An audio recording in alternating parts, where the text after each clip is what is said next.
बहुत लोग काउंसलिंग में अप्लाई नहीं करते हैं, जिसकी वजह से उनको कॉलेज नहीं मिल पाता है।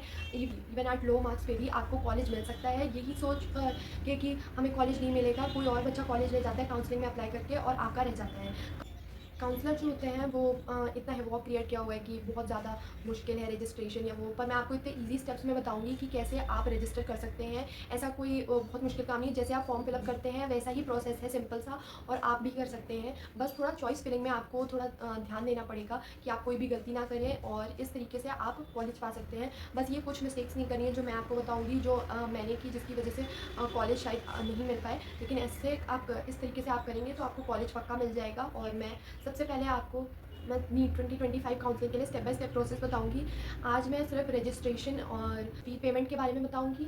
अगली वीडियो में मैं आपको चॉइस फिलिंग के बारे में बताऊंगी। जैसे ही चॉइस फिलिंग आने को होगी सारे अपडेट्स दूंगी। इवन अगर आपको स्टेट्स के लिए चाहिए हो कि क्या क्राइटेरिया होता है, क्योंकि आप हर स्टेट में अप्लाई नहीं कर सकते हैं काउंसलिंग के लिए। हर स्टेट के लिए अपना अपना स्टेट के बच्चों के लिए सीट्स रखते हैं। और अगर आपको दूसरे स्टेट में चाहिए तो वो ऑल इंडिया काउंसलिंग के थ्रू सिर्फ 15% होता है, उससे ही मिल पाती हैं। तो फिर सबका डोमिसाइल क्राइटेरिया अलग अलग होता है, लेकिन क्या पता आपका स्टेट का किसी और में भी डोमिसाइल बैठ सके, तो वो फ़ायदा लेने के लिए आपको एक और मैं वीडियो बना दूँगी उस चीज़ पे, अगर आप कहेंगे तो, कि आपको जाना है। क्योंकि काफ़ी में ऐसा होता है कि डोमिसाइल क्राइटेरिया होता है कि अगर आपने वहाँ से सिर्फ 10th और 12th की हो तभी आपका वहाँ का डोमिसाइल बन जाता है। कि जैसे अगर आप हैं यूपी के, लेकिन आपने 10th और 12th पंजाब से की किसी भी कारण की वजह से, चाहे आप आर्मी में हैं तो आपकी वहाँ पे पोस्टिंग थी, या फिर आप वहाँ पे रह रहे थे अपने मम्मी पापा की जॉब करने की वजह से, ऐसे टाइप में, तो फिर तभी आपका डोमिसाइल वहाँ का माना जाएगा। तो ये क्राइटेरिया होते हैं। तो सबसे पहले आज मैं बताऊंगी ऑल इंडिया काउंसलिंग जो हमारी शुरू होने वाली है अभी कुछ ही 2-3 दिन में। तो सबसे पहले एमसीसी ऑल इंडिया काउंसलिंग, तो इसके लिए आपको वेबसाइट देखनी पड़ती है mcc.nic.in। ये ऑल इंडिया के बच्चों के लिए होता है, इसमें हर बच्चा अप्लाई कर सकता है एमसीसी काउंसलिंग में, और इसके लिए आपको इस वेबसाइट पे जाना पड़ता है। फिर इसमें ही जो होंगे सारे नोटिफिकेशन आते रहेंगे, आपको अपडेटेड रहना पड़ेगा। वैसे मैं इधर पे भी आपको अपडेटेड रखूँगी बता के। तो एमसीसी काउंसलिंग के थ्रू आपको कौन कौन से कॉलेज मिलते हैं, एक एम्स के, एक दिल्ली यूनिवर्सिटी कोटा के, जिपमर के, एएफएमसी, ईएसआईसी कोटा, जो 2 आईपीयू के सेंट्रल कॉलेज हैं हमारे, बीएमएमएमसी और एबीबी, वो 15% कोटा लगता है उसमें भी। और गवर्नमेंट कॉलेज 15% सीट होती हैं, और डीम्ड यूनिवर्सिटी 100% सीट्स होती हैं। इवन आपको कम नंबर पे भी काउंसलिंग में बैठने से डीम्ड कॉलेज में भी मिल सकता है ऑल इंडिया के थ्रू। और आपको बीडीएस का कोर्स मिल सकता है, एमबीबीएस का मिल सकता है, बीएससी नर्सिंग का मिल सकता है, तो बहुत हाई रैंकिंग पे भी आपको मिल सकता है। आपको पता नहीं होती, जानकारी नहीं होती, तो आप लेते हैं। फिर आपको सेंट्रल यूनिवर्सिटी लाइक बीएचयू, इसकी 100% सीट ऑल इंडिया से ही भरती हैं। बीएचयू का उससे स्टेट कोटा के थ्रू बिल्कुल नहीं भरता है, बीएचयू आपको सिर्फ ऑल इंडिया के थ्रू ही मिलता है। और फिर जितने भी हमारे सेंट्रल यूनिवर्सिटी हैं, चाहे एएमयू हो, डीयू हो, मैमसी हो, सीएमएस हो, एलएचएमसी हो, ये सारे 15% कोटा इसका एमसीसी के थ्रू लगता है। और एमसीसी के थ्रू आप बीएससी नर्सिंग के सेंट्रल यूनिवर्सिटी और बीटीएस ले सकते हैं। अब काउंसलिंग में होता क्या है, आप एमसीसी में जाएंगे, फिर आप रजिस्ट्रेशन करेंगे। पहले आपको साइन अप करना पड़ता है, अपना थोड़ा डिटेल्स भरना होता है। फिर आपका लॉगिन हो जाता है, एक आईडी पासवर्ड, जो भी आप आईडी पासवर्ड बनाएंगे आप एक कॉपी बना के रख लीजिए, ठीक है। आप चाहे एमसीसी का करेंगे तो फिर उसका आईडी पासवर्ड अलग से लिख लीजिए, चाहे अगर उसका सिक्योरिटी क्वेश्चन भी बने वो भी अलग से लिख के रख लीजिए, क्योंकि फिर आप भूल जाएंगे टाइम के बाद। फिर उसके बाद फिर जब आपका स्टेट का भी होगा, जैसे एमसीसी स्टार्ट होता है वैसे ही थोड़े दिन में स्टेट्स भी स्टार्ट हो जाते हैं काउंसलिंग के, उसका भी जो यूज़र आईडी पासवर्ड है वो अलग से लिख के रखिए, नहीं तो फिर आप भूल जाएंगे, फिर वो रिकवर होना आसान नहीं होता है, मतलब दिक्कत आती है। जितना आसान हुआ उतना अच्छा तरीका है, तो उसे लिख के ज़रूर रखिए, ये गलती बच्चे करते हैं। फिर सबसे पहले रजिस्ट्रेशन होता है। रजिस्ट्रेशन में अब कुछ फीस लगती है। अब आपको एक पहले से ये माइंडसेट बिठा के चलना होगा, जैसे जो लोग इकोनॉमिकली वीकर हैं, जिनके पास ज़्यादा पैसे नहीं हैं, उनको ये चीज़ पहले से इतने पैसे जमा करके रखने होंगे कि वो एकदम दे सकेगा। हर कोई नहीं दे पाता एकदम 20,000 50,000, या फिर प्राइवेट के लिए भी। तो रजिस्ट्रेशन में पहले तो आपका जनरल या ईडब्ल्यूएस के लिए 1,000 रुपीज़ लगता है एमसीसी में। स्टेट्स हर स्टेट में अलग अलग लगता है, जैसे दिल्ली में 2,500 लगता है, और यूपी में 2,000 लगता है। तो सबका अपना अलग अलग रहता है रजिस्ट्रेशन फीस, वो आपको भरना होता है। पहले आप रजिस्ट्रेशन पूरा अपना डिटेल और डॉक्यूमेंट्स अपलोड करते हैं, फिर उसके बाद आपका फ़ीस पेमेंट आता है, और फिर आगे प्रोसेस चलता है। फिर 500 होते हैं रिजर्व कैटेगरी, चाहे वो एस सी हो, एस टी हो, ये सब। फिर डीम्ड कॉलेज के लिए आपका रजिस्ट्रेशन फ़ी होता है 5,000। और डीम्ड अगर आप गवर्नमेंट डीम्ड में भी, प्राइवेट कॉलेज में भी गवर्नमेंट सीट्स होती हैं, जैसे आप यहाँ पे पिम्स है पंजाब में, तो फिर यहाँ पे जैसे गवर्नमेंट सीट का 4 लाख है, लेकिन मैनेजमेंट सीट का 11 लाख है, तो ये भी डिफरेंस होता है। ठीक है, तो उसका भी रजिस्ट्रेशन 5000 ही रहेगा। अब कुछ जो होती है सिक्योरिटी फ़ी जमा होती है, सिक्योरिटी फ़ी जो होती है वो आपकी रिफंडेबल होती है, रजिस्ट्रेशन फ़ी होती है वो वापस आपको नहीं मिलती है, लेकिन सिक्योरिटी फ़ीस जो होती है वो आपकी रिफंडेबल होती है, बाद में आपको मिल जाती है जब पूरा काउंसलिंग ख़त्म हो जाता है आपका ये, क्योंकि कम से कम 3 राउंड होते हैं, फिर मोप अप राउंड होता है फोर्थ, फिर स्टे वैकेंसी राउंड होता है। स्टे वैकेंसी राउंड का फ़ायदा ये होता है कि बहुत अच्छा कॉलेज भी आपको मिल जाता है, क्योंकि कभी कभी कुछ अच्छा बच्चा होगा, वो उसको और कोई बड़ा कॉलेज मिल रहा होगा, तो फिर वो उधर सीट छोड़ देगा, तो वो सीट वहाँ पे खाली हो जाती है। तो फिर अब अगर फिलअप के लिए बच्चे नहीं है, क्योंकि सबने अपना अपना भर लिया है, ले लिया है, कॉलेज में एंट्री ले ली है, तो फिर वो लोग काफ़ी कम नंबर पे भी आपको कॉलेज मिल जाता है। तो इसीलिए मैं कहती हूँ कि एंड तक काउंसलिंग में आपको बैठना है।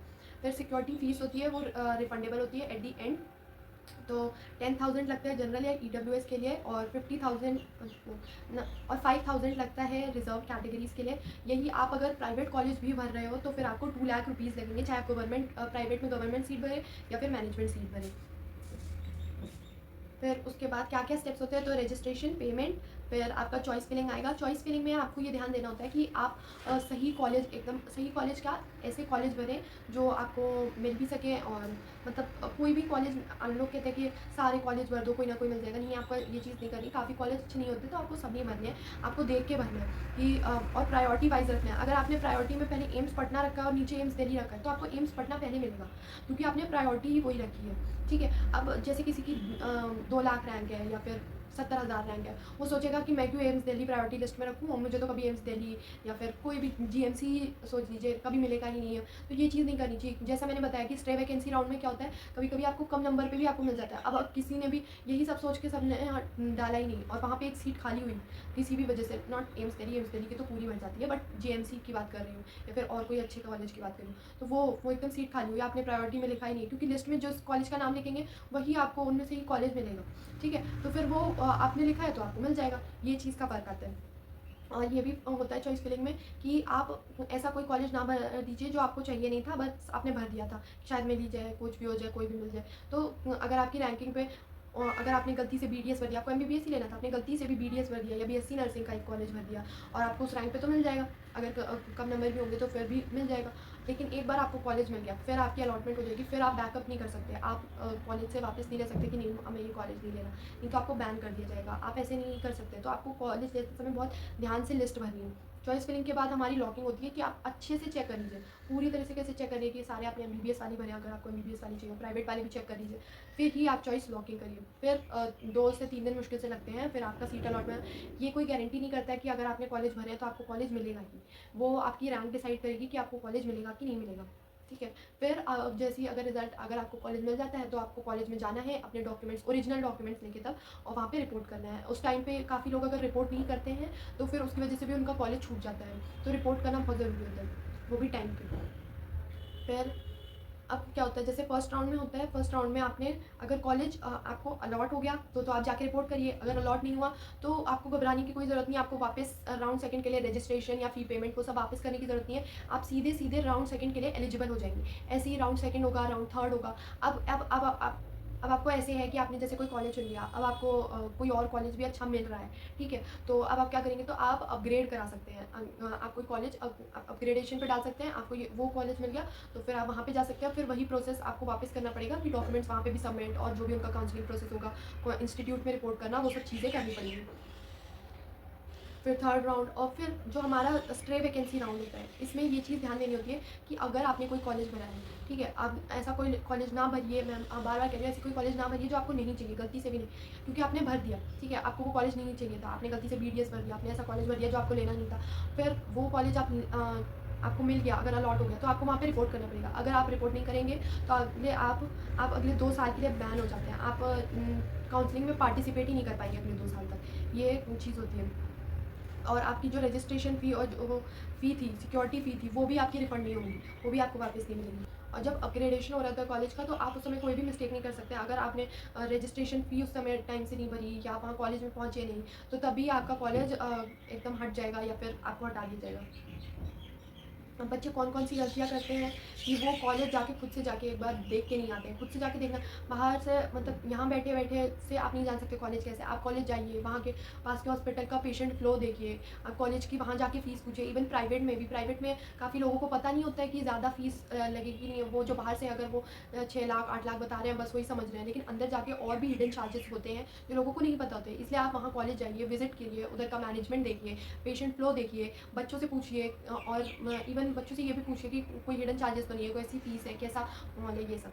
फिर कॉलेज को आप गलत रैंकिंग में भर रहे हैं, अगर आपको चाहिए तो फिर मैं चॉइस फिलिंग के लिए कैसे आप लिस्ट बना सकते हैं वो दे सकती हूँ। ठीक है, अपने सारे कॉलेज को ध्यान से देखिए कि आपने सही भरा है कि नहीं, ये चीज़ पक्का देखनी है। अलॉटमेंट अगर लिस्ट आ गई है वो टाइम पे चेक कर लीजिए। टाइम टाइम पे आपको वेबसाइट चेक करते रहना है कि वो आपका अलॉट हो गया, आप पहुँच नहीं रहे हो तो आपको सीधे सीधे वो कॉलेज फिर हटा दिया जाएगा, फिर आपको नहीं मिलेगा। ठीक है, अब ऑल इंडिया के थ्रू आपकी 15% सीट्स ही होती है गवर्नमेंट सीट, लेकिन अगर आप उसी स्टेट से बिलोंग करते हैं तो स्टेट में आपको 85% कोटा मिलता है, लेकिन वो सिर्फ डोमिसाइल वाले स्टूडेंट्स के लिए होता है। और प्राइवेट कॉलेज जो होते हैं जितने भी ओपन स्टेट के लिए होते हैं तो उनके लिए 15% सीट होती है। अब कौन कौन से क्लोज स्टेट होते हैं जिनमें आप प्राइवेट कॉलेज में मतलब प्राइवेट कॉलेज में नहीं सीट ले सकते हैं किसी और स्टेट में, कौन कौन से वो स्टेट्स हैं जो क्लोज हैं प्राइवेट कॉलेज के लिए बाहर के बच्चों के लिए? तो वो आता है महाराष्ट्र, गुजरात, जम्मू कश्मीर, उड़ीसा, पंजाब, मध्य प्रदेश और राजस्थान। राजस्थान का जो होता है लेकिन वो सेकेंड राउंड से ओपन हो जाता है।